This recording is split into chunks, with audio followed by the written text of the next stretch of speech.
I do believe one of the biggest factors that was at play in the 107 days, we just didn't have enough time. We didn't have enough time. Or was it too much time? I mean, if you had done the election after 60 days, I think you win. Honestly, there seemed like a stagnation point. And then if you look at the lines, it doesn't look like what would have changed. Well, yeah. But there's so many variables that went into the outcome of that race, because you can also look at where you started to see an infusion of resources going into mis and disinformation. I talk about, for example, the Elon Musk factor in the book. You can look at that there were certain inflection points that had an impact on the race. And to your point, it was, as David Plouffe said, it was those traditional inflection points, and there were others.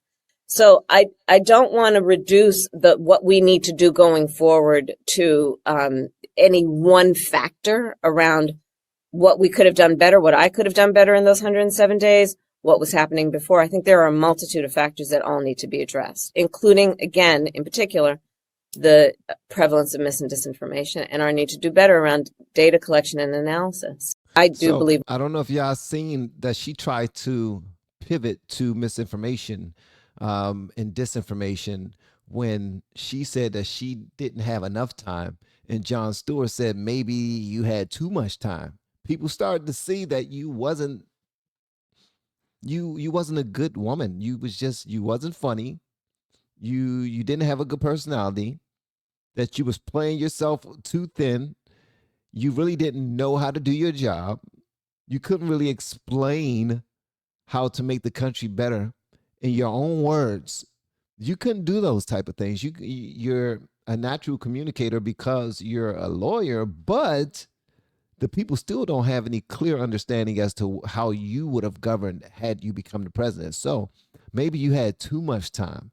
Maybe instead of it being 90 days to run, maybe if it was 60 days, this dude said, listen, if it was 60, you probably would have been in there. People wouldn't have had buyer's remorse. They would have thought that you are the solution, and they would have picked her. In my opinion, that was so embarrassing, bro. That was so embarrassing. And then in the same interview, she says this right here. He was fully competent to serve. For 1 second. Yeah, I do. I believe he was fully competent to serve. Do you really? Yeah, I do. Look at his face. He's befuddled. She says that Joe Biden was fully competent to serve. He said, do you really? And she said, yeah, I do. Look at his face. You know how some people wear their emotions on their face? You can't make this up right here. That surprises me, actually. No, I do. There's a distinction to be made between running for president and being president. What's the distinction? Well, there's a distinction between running for president and being president. Okay, here she goes. She's about to use one of her colloquialisms, like what can be unburdened by what has been. She's about to say one of her lines that has worked for her a time or two and had the crowd or the room laughing. When she laughs first, they will follow her lead. Being a candidate for president of the United States is about being in a marathon at a sprinter's pace, having tomatoes thrown at you every step you take. That sounds lovely. Yeah, it's more than a notion. Get involved in public service, ladies and gentlemen. And to be the seated president, the sitting president, while doing that, it's a lot. It's a lot. Yeah. Now listen to how Jon Stewart throws it back in her face. So he's going to take that word salad and he's going to put some common sense to it and then give it back to it. It's going to be even far more palatable. It's going to be far more delicious. I want y'all to see this right here. He's going to give her words right back. And I look at her face. I want y'all to see her face the entire time. I think it's a hard case to make for people that he didn't have the stamina to run, but he had the stamina to govern. Because I think most people view the presidency as a marathon run at a sprint with tomatoes being thrown at you in terms of governance. Huh? I'm sorry, did he say something with some common sense? If he had the strength and the mental capacity to run the country, to govern it, Why did he have to set out the last 3.5 months and pass it on to you? I just can't do it no more. Let me just go ahead and pass the baton to my VP while I'm still alive and while I'm not in hospice. This brother was still alive. He wasn't in hospice. They was telling the world that he's perfectly fine, that his health was on point, but she's saying that he was strong enough and he was competent enough to govern. I love what Jon Stewart did there. Also, later on in the conversation, he brings up something that she said in her book, and he calls it reverse, not discrimination, but reverse, dang it. The reason we've lost trust is because people don't believe that we actually believe the shit we're selling them, that we're telling them what they want to hear. To my point in the book, when yes. she says, I didn't go with Pete Buttigieg because he's gay and that'd be too far. And you're like, oh my God, it's actually reverse affirmative action. Well, it's like reverse affirmative action. That's what it was.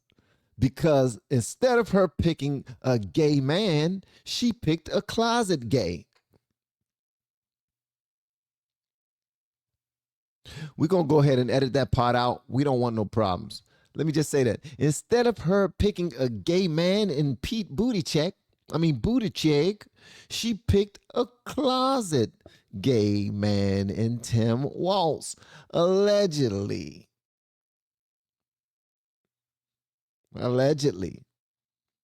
So they called her out for it.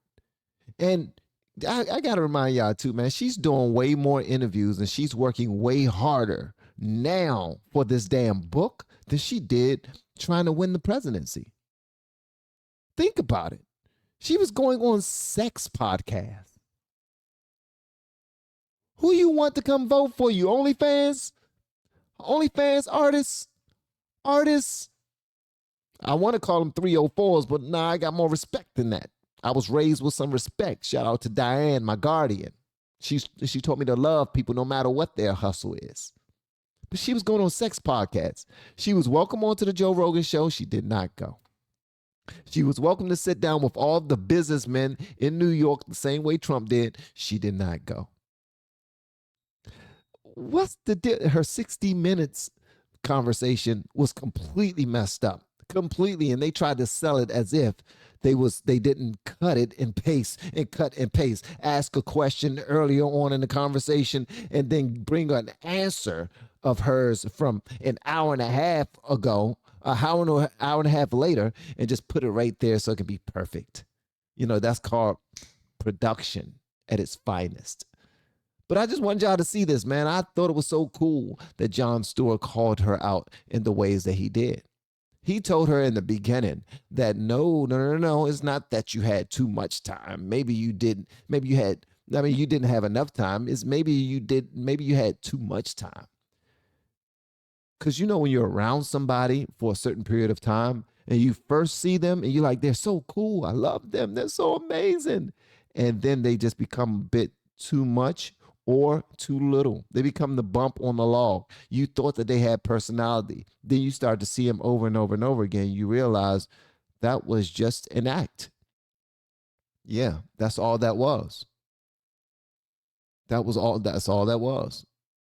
Oh, and also here she is trying to use that same one-liner about, being in a marathon at a sprinter's pace and getting tomatoes thrown in your face.